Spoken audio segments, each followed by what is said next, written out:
گے کیا be be کے بغیر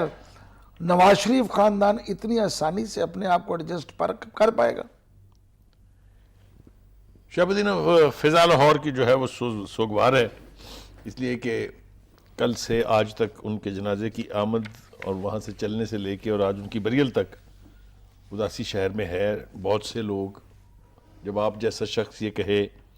جو انتہائی ذمہ دارانہ بیانات دیتا ہے کہ نہیں وہاں کافی لوگ تھے، اب تو نہ وہ پرائم منسٹر ہیں نہ ان کا بھائی چیف منسٹر ہے، ہزاروں اب افراد تو تھے سر۔ یہ خالصتاً ان کی یا تو پولیٹیکل کلاؤڈ کہہ سکتے ہیں آپ اس کو، یا ان کے ذاتی دوست احباب اور ان کے فالورز کہہ سکتے ہیں آپ اس کو، تو ورکرز تھے، یا ان کے ورکرز قرار دے سکتے ہیں، مطلب جو بھی کہہ لیں آپ ان کو، مگر ایک بڑی تعداد میں لوگ وہاں موجود تھے۔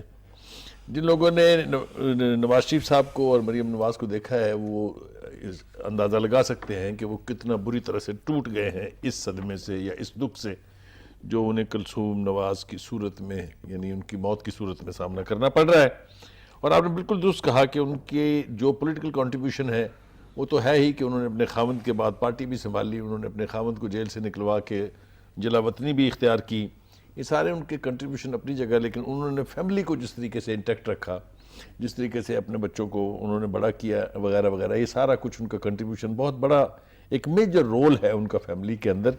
اور یہ بھی آپ کا سوال بالکل درست ہے کہ کیا ان کی غیر حاضری میں اب فیملی جو ہے وہ اسی طرح سے انٹیکٹ اور ان آرڈر رہ سکے گی کہ نہیں، یہ سارے سوالیہ نشان ہیں۔ لیکن یہ بات اپنی جگہ طے ہے کہ وہ سیاسی طور پر بھی اور سماجی طور پر بھی ابھی بہت کم لوگوں کو معلوم ہے کہ ان کی سماجی خدمات کیا ہیں، کیونکہ وہ بہت سارے خاندانوں کی کفالت کرتی تھی۔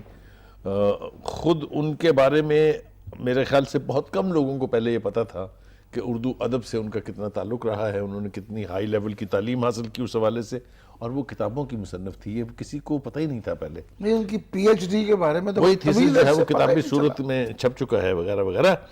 تو قداور خاتون تھیں وہ۔ اور میں یہاں یہ ذکر